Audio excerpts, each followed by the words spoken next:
So this is what we got going on for my STI. R1 concepts, performing brakes and rotors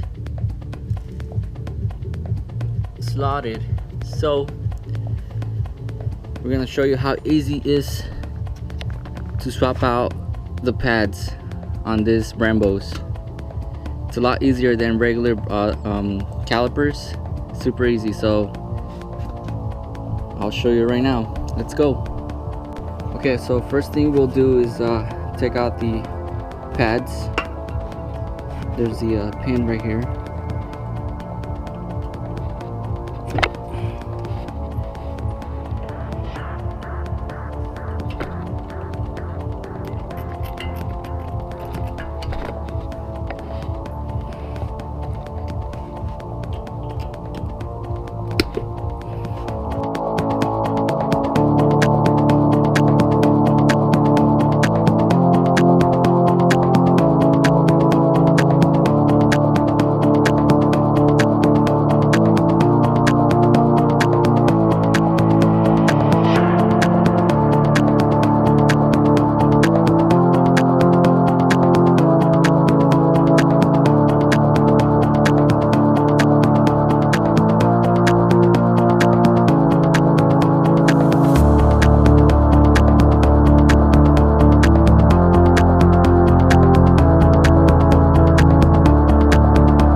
pads.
Alright, that's how you do a brake job on a STI, Subaru STI. Pretty simple. I think it's a lot simpler than regular calipers, so there you go.